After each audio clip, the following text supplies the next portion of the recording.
Shooting ಏನು 150 maximum enter cinema 150 days ಅಂದು ಮುಗಿಯುತ್ತೆ. 150 ಡೇಸ್ ಎಂಟರ್ ಇದು. ಯಾಕಂದ್ರೆ ನಮ್ಮ ಹುಡುಗ ಬಂದ್ಬಿಟ್ಟು ಆನ್ ಟೈಮ್. ನಮ್ಮ ಹುಡುಗ ಒಂದಿನ 10 ಗಂಟೆ ಬಂದವನಲ್ಲ, ಒಂದಿನ 1 ಅವರ್ ಅರ್ಧ ಗಂಟೆ ಲೇಟ್ ಮಾಡಿದವನಲ್ಲ ಅವನು. ಸೊ ಅದರಿಂದ ಆನ್ ಟೈಮ್ ಮಾಡಿದ್ದೀವಿ, ಯಾವ ಆರ್ಟಿಸ್ಟ್ ಆಗಲಿ. ಸೊ ಬೇಸಿಕಲಿ ನನಗೆ ಧ್ರುವ ಅವರು ಆನ್ ಟೈಮ್ ಬಂದಾಗ, ಸೊ ಬೇರೆಯವರೆಲ್ಲ ಬರ್ತಾರೆ ಅವಾಗ. ಬೇರೆಯವರೆಲ್ಲ ಆನ್ ಟೈಮ್ಗೆ ನಾವು ಒಂದು ಪ್ಲ್ಯಾನ್ ಮಾಡಿರ್ತೀವಲ್ಲ, ಅದ್ರ ಪ್ರಕಾರ 150 ಡೇಸ್ ಇನ್ ಮ್ಯಾಕ್ಸಿಮಮ್ ಇನ್ನೊಂದು ವೀಕ್ ಶೂಟಿಂಗ್ ಇದೆ. ಅದಾದಮೇಲೆ ಓನ್ಲಿ ಸಾಂಗ್ಸ್, 3 ಸಾಂಗ್ಸ್ ಆಗಿದೆ. ಒಂದು ಸಾಂಗ್ ಕೊರಿಯೋಗ್ರಫಿ ನಾಗೇಶ್ ಮಾಡಿದ್ದಾರೆ, ಇನ್ನೊಂದು ಸಾಂಗು ರಾಜು ಸುಂದರಂ ಮಾಡಿದ್ದಾರೆ, ಇನ್ನೊಂದು ಸಾಂಗ್ ಬಂದ್ಬಿಟ್ಟು ಮೋಹನ್ ಮಾಸ್ಟರ್ ಮಾಡಿದ್ದಾರೆ. ಇನ್ನು 3 ಸಾಂಗ್ಸಲ್ಲಿ ಒಂದು ಸಾಂಗು ಭೂಷಣ್ ಮಾಸ್ಟರ್ ಮಾಡ್ತಿದ್ದಾರೆ, ಇನ್ನೊಂದು ಸಾಂಗ್ ಬಂದ್ಬಿಟ್ಟು ಇವ್ರು ಮಾಡ್ತಿದ್ದಾರೆ, ಅದು ಪ್ರಭು ಮಾಸ್ಟರ್ ಮಾಡ್ತಿದ್ದಾರೆ, ಪ್ರಭುದೇವರು. ಆ್ಯಂಡ್ ಇನ್ನೊಂದು ಫಾರಿನ್ ಸಾಂಗ್ ಬಂದ್ಬಿಟ್ಟು ಇನ್ನೊಂದು ಫಾರಿನಲ್ಲಿ ಮಾಡ್ತಿದ್ದೀವಿ. ನಡಿ ಫ್ಲೈಟ್ ಅಂದ ತಕ್ಷಣ ನನ್ನ ಮಗ ನೋಡ್ತಾನೆ ನಮ್ಮ ಇದ.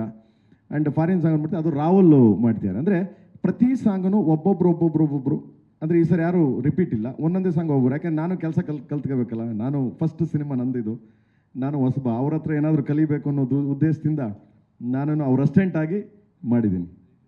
ಪ್ರೇಮ್ ಸರ್ ಇವ್ನು ಯಾವಾಗಲೂ ರೇಗಿಸ್ತಾ ಇರ್ತಾನೆ, ಯಾರು ಅಸ್ಟೆಂಟಾಗಿ ಹೋಗ್ಬೇಡಿ ನೀವು ಅಂತ. ಸರ್, ಈಗ ಈ ಪ್ರಶ್ನೆ ನಿಮಗೂ ಮತ್ತು ಧ್ರುವ ಅವ್ರಿಗೂ. ಆರಂಭದಿಂದಾನೇ ಹೇಳ್ತಾ ಇದ್ದೀರಿ ಯುದ್ಧಕ್ಕೆ ರೆಡಿ ಆಗಿದ್ದೀವಿ ಅನ್ನೋ ಥರದಲ್ಲಿ. ಇದು ಯಾವ ರೀತಿ ವಿಶ್ಲೇಷಣೆ ಮಾಡ್ತಾ ಇದ್ದೀರಾ? ಡಿಸೆಂಬರ್ನಲ್ಲೇ ಕೇಳಿ ಬರ್ತಾ ಇದೆಯಾ ಹೇಗೆ ಅನ್ನೋಂಥದ್ದು ಕನ್ಫರ್ಮೇಷನ್? ಡಿಸೆಂಬರಲ್ಲಿ ಬರುತ್ತೆ, 100% ಬರುತ್ತೆ. ಅಲ್ಲ, ಪದೇ ಅದು ಒಂದು ರೀತಿ ಯುದ್ಧಕ್ಕೆ ರೆಡಿ ಆಗ್ತಾ ಇದೀವಿ ಅನ್ನೋಂಥದ್ದು. ನಾವು ಟೀಸರ್ ಬಿಟ್ಟಿರೋದು ಯಾವಾಗಲೂ ಟೀಸರ್ ಬಿಟ್ಟಿದ್ದೀವಿ. ಆಮೇಲೆ ಡಬ್ಬಿಂಗ್ ಐ ಥಿಂಕ್ ನೀವು 1 ವರ್ಷ ಹಿಂದೆ ಟೀಸರ್ ಬಿಟ್ಟಿದ್ದೀವಿ, ಯುದ್ಧ ಶುರು ಮಾಡೋಣ ಅಂತ. ಅವಾಗಲೇ 1 ಇಯರ್ ಹಿಂದೆನೇ ಮಾಡಿದ್ದೀವಿ. So this is continue. ಯುದ್ಧ ಪ್ರತಿಯೊಂದು ಇದರಲ್ಲೂ ಮಾಡ್ತಿರ್ತೀವಿ, ಅದು ಜನ ಬಂದು ನಿಂತ್ಕೊಂಡು ನೋಡ್ಬೇಕು. ಅದಕ್ಕೆ ಯುದ್ಧ ಮಾಡೋಕ್ಕೆ ಸ್ಟಾರ್ಟ್ ಮಾಡಿದ್ವಿ. ನಾವು ಕ್ಯಾಪ್ಷನ್ ಹಾಕ್ಬಿಟ್ಟಿದ್ದೀನಿ, ವಾರ್ ಬಿಗನ್ಸ್. ಸ್ಟಾರ್ಟಿಂಗಿಂದ ಅದೇ ಇದರಲ್ಲಿ ಹೋಗಿದೆ. ಸೊ ಡಿಸೆಂಬರ್ಗೆ ಬರ್ತೀವಿ. ಧ್ರುವ ಸರ್, ನಿಮ್ಮ ವಿಶ್ಲೇಷಣೆ ಯುದ್ಧಕ್ಕೆ ರೆಡಿ ಆಗಿದ್ದೀವಿ ಅನ್ನೋ ವಿಚಾರಕ್ಕೆ? ಫೀಲ್ಡ್ಗೆ ಇಳಿದ ಮೇಲೆ ಯುದ್ಧ ಮಾಡಲೇಬೇಕು ಅಲ್ವಾ? ಸತ್ರೆ ವೀರಮರಣ, ಗೆದ್ರೆ ಸಿಂಹಾಸನ, ಯುದ್ಧ ಶುರು ಮಾಡೋಣ ಅಷ್ಟೇ. 17 ಕೋಟಿ ಸರ್, ಇಷ್ಟು ದೊಡ್ಡ 17 ಕೋಟಿ 70 ಲಕ್ಷ, ಇಷ್ಟು ದೊಡ್ಡ ಮೊತ್ತಕ್ಕೆ ಆಡಿಯೋ ರೈಟ್ ಸೇಲ್ ಆಗಿರುವಂಥದ್ರ ಬಗ್ಗೆ ಎಷ್ಟು ವಿಶೇಷವಾಗಿರುತ್ತೆ? ಹೇಗೆ ಅಷ್ಟು ದೊಡ್ಡ ಮೊತ್ತ ಕೊಡುವಂತಹ ಸಾಧ್ಯತೆಗಳು ಹೇಗಾಯಿತು ಅನ್ನುವಂಥದ್ದು? ಮೊದಲನೇದಾಗಿ ಸಾಂಗ್ಸಿಗೆ ಬಂದಾಗ, ನೀವು ಸಾಂಗ್ಸ್ ವಿಸಿಗೆ ಬಂದಾಗ, ಹಿಂದೆ ಐ ಥಿಂಕ್ ಆನಂದ್ ಅವರು ಮತ್ತು ಶ್ಯಾಮಣ್ಣ ಇದ್ದಾರೆ. ನಮ್ಮ ಸಿನಿಮಾ ಏನಾದರೂ ಯಾವುದದು ಅಡ್ಡ ಆಗಲಿ ಆ್ಯಂಡ್ ವಿಲನ್ ಆಗಲಿ ಎಲ್ಲ ಅವ್ರ ಹತ್ರನೇ ಇದೆ. ಶ್ಯಾಮಣ್ಣ ಲಾಸ್ಟ್ ಗೀಸ್ ಆಯ್ತಾ ನಮ್ಮ ಸಿನಿಮಾದ? ಅದವರು ನಮ್ದು ಯಾವುದೂ ಇಲ್ಲ, ಹಿಟ್ ಆಗ್ಯಾವಂತೆ. ಓಕೆ, ಸೊ ದೆನ್ ಒಂದು, ಆಮೇಲೆ ಧ್ರುವರ್ದು ಅದು ಹಿಟ್ಟು, ಪೊಗರು ಅದು ಹಿಟ್ಟಾಗಿದೆ ಅಂತೆ. ಆಮೇಲೆ ನಂದು ಅರ್ಜುನ್ ಅವ್ರದ್ದು ಅದು ಹಿಟ್ಟಾಗಿದೆ. ಆ ದೃಷ್ಟಿಯಿಂದ ಸೊ ಒಂದು ವ್ಯಾಲ್ಯೂಸ್ ಇದೆ ಅಂದ್ಬಿಟ್ಟು ಕೊಟ್ಟಿದ್ದಾರೆ. ಒಂದು ಎರಡನೇದೇನಪ್ಪ ಅಂದರೆ ಮ್ಯೂಸಿಕ್ ಅನ್ನೋದು ಇದೆಯಲ್ಲ, ನಿಜ ಹೇಳ್ಬೇಕಂದ್ರೆ ಇವಾಗ ನಾವೇನು ಸಾಂಗ್ ಆಡಿಸ್ತಾ ಇದೀವಲ್ಲ, ಸಿಂಗರ್ಗಳ ಕೈಲಿ, ಆ ದುಡ್ಡಲ್ಲಿ ಒಂದು ಸಿನಿಮಾ ಮಾಡ್ಬೋದು. ಆ ಪ್ರೈಸು ಹೆಂಗೆ ಅಂತಂದರೆ, ಕನ್ನಡ ನಾನು ಆಡ್ತಾಯಿರ್ತೀನಿ, ಸೊ ತೆಲುಗು ತಮಿಳು ಸಿದ್ಸೀರ ಮಾಡ್ತಾರೆ, ಹಿಂದಿ ಬಿ ಫ್ರಾಂಕ್ ಅಂತ ಆಡ್ತಾರೆ, ಓಕೆ, ಮಲಯಾಳಮ್ಮು ವಿಜಯ್ ದಾಸ್ ಆಡ್ತಾರೆ. First Indian cinema orchestra, highest orchestra ಮಾಡಿರೋದು. ಅಂದರೆ 260 ಜನ ಮೇಲೆ ಮಾಡಿದ್ದೀವಿ. ಅದಲ್ಲದೆ ನಿಮಗೆ ಶಿವಮಣಿ ರಿದಮ್ ಮಾಡಿ ಒಂದು ಸಾಂಗ್ನ 3 ಜನ ರಿದಮ್ ಮಾಡಿದ್ದಾರೆ. ಅಂದರೆ ಫಸ್ಟ್ ಟೈಮ್ ಒಂದು ಸಾಂಗ್ನ 3 ಜನ ಶಿವಮಣಿ ಮಾಡಿದ್ದಾರೆ.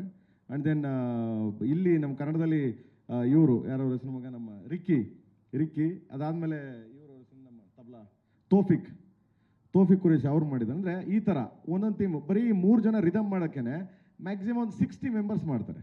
60 ಜನ ಹಂಗ್ಲೇಕ್ ಹಾಕೊಂಡ್ರೆ ನಿಮಗೆ 300 ಮೇಲೆ ಹೋಗ್ಬಿಡ್ತದೆ ಆರ್ಕೆಸ್ಟ್ರಾ. ಅಂದರೆ ಅಷ್ಟು ಖರ್ಚಾಗುತ್ತೆ, ಅಷ್ಟು ಇದು ಮಾಡಿದ್ವಿ. ಅಂದರೆ ಕ್ವಾಲಿಟಿ ಇಂಪಾರ್ಟೆಂಟು. ಬಿಕಾಸ್ ಬರೀ ಓನ್ಲಿ ಇಲ್ಲಲ್ವಲ್ಲ, ಎಲ್ಲ ಕಡೆ ರೀಚ್ ಆಗಬೇಕು. ವರ್ಲ್ಡ್ ಕಾಂಪಿಟೇಷನ್ ಇವಾಗ ಸಿನಿಮಾ ಅನ್ನೋದು. ಸೊ ಆ ದೃಷ್ಟಿಯಿಂದ ಹೋಗಿದೆ.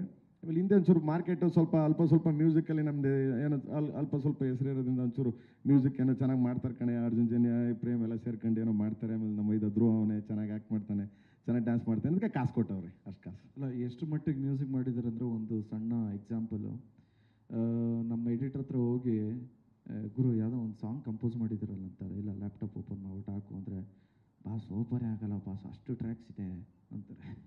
ಒಂದು ಅಷ್ಟು ಟ್ರ್ಯಾಕ್ಸ್ ಇರುತ್ತೆ. ಒಂದು ಮೊನ್ನೆ ಆನಂದ್ ಆಡಿದವ್ರಿಗೆ ನಂಗೆ ಶ್ಯಾಮಣ್ಣಗೆ ಮತ್ತು ಇವ್ರಿಗೆ ಸಾಂಗ್ ಕೇಳ್ಸಕ್ಕೆ ಕರೆದೆ ಸ್ಟುಡಿಯೋಗೆ. ನಾವು ಅರ್ಜುನ್ ಅವ್ರಿಗೆ ಹೇಳಿದೆ ಕೇಳಿಸ್ ಮಗನೆ ಅಂತ. ಅದು ಓಪನ್ ಆಗಲೇ ಇಲ್ಲ. ಏನಕ್ಕೆ ಓಪನ್ ಆಗಲಿಲ್ಲ ಅಂದರೆ 700-800 ಟ್ರ್ಯಾಕ್ಸ್ ಇದೆ. ಅಂದರೆ ಇಲ್ಲಿ ಓಪನ್ ಆಗಲ್ಲ. ಇಲ್ಲಿ ಕರ್ನಾಟಕದಲ್ಲಿ ಯಾವುದೇ ಸ್ಟುಡಿಯೋಲಿ ಓಪನ್ ಆಗಲ್ಲ. ನಾವು ತೊಗೊಂಡೋಗಿ ಚೆನ್ನೈಲಿ ಮಾಡಬೇಕು, ತಿರ್ಗಿ ಅದನ್ನು ತೊಗೊಂಡೋಗಿ ಬಾಂಬೆಲಿ ಮಾಡಬೇಕು, ಫೈನಲ್ ರಿಟರ್ನ್ಸ್ ನಮಗೆ ಬರ್ತದೆ. ಅಂದರೆ ಅಷ್ಟು ಇದನ್ನು ಆರ್ಕೆಸ್ಟ್ರೇಷನ್ ಅಷ್ಟು ಇದನ್ನು ಹಾಕಿದ್ದು because of quality, because of sound. ಇವಾಗಿರೋ ಥಿಯೇಟರ್ಸ್ಗಳಿಗೆ, ಮಲ್ಟಿಪ್ಲೆಕ್ಸ್ಗಳಿಗೆ, ಸೊ ಎಲ್ಲದಕ್ಕೂ ಬೇಕಲ್ಲ. ಸೊ ಆ ದೃಷ್ಟಿಯಿಂದ ಒಂಚೂರು ಜಾಸ್ತಿ ಖರ್ಚು ಮಾಡಿದ್ದೀವಿ. ಇಲ್ಲಿ ಖರ್ಚು ಮಾಡಿರೋ ಏನು ತೊಂದರೆ ಇಲ್ಲ ಸರ್. 1970-80s ಒಳಗಡೆ ಸಿನಿಮಾ ಮಾಡಿದ್ದೀನಿ ಸರ್ ಇದನ್ನು. Yes sir. I want commercial sir, ನೈಜ ಘಟನೆ. ಅದನ್ನು ನೈಜ ಘಟನೆ ಇನ್ಸಿಡೆಂಟ್ ತಗೊಂಡು ಮಾಡಿದ್ದೀನಿ ನಾನು ಅದನ್ನು. ಸೊ ಆವಾಗಿನ ಬೆಂಗಳೂರನ್ನ ಕಟ್ಟೋಕ್ಕೆ ಟ್ರೈ ಮಾಡಿದ್ದೀವಿ. ಅಂದರೆ ಸುಮಾರು ಒಂದು 20 ಎಕರೆಲಿ ಸೆಟ್ ಹಾಕಿದ್ದೀವಿ. ಬೆಂಗಳೂರು ಸೆಟ್ ಹಾಕಿದೆ ಅಲ್ಲೇ 1.5 ಇಯರಿಂದ ಸೆಟ್ ಇದೆ. ಅದು 20 ಎಕರೆಲಿ ಹಾಕಿದ್ವಿ ಸೆಟ್ನ. ಸೊ ಆಲ್ಮೋಸ್ಟ್ ಅಲ್ಲಿ ನಿಮ್ಗೆ ಬಂದು ನೋಡಿದಾಗ ರಿಯಲಿಸ್ಟ್ ಬೆಂಗಳೂರು ಹಂಗಿರುತ್ತೆ ನಿಮಗೆ. ಪ್ರೇಮ್ ಸರ್, ರಂಗನಾಥ್ ಅಂತ ಮೈಕೆ ಸರ್ ಮೋಹನ್ ಬಿ ಕೆರೆ ಅವರು. ಪ್ರೇಮ್ ಸರ್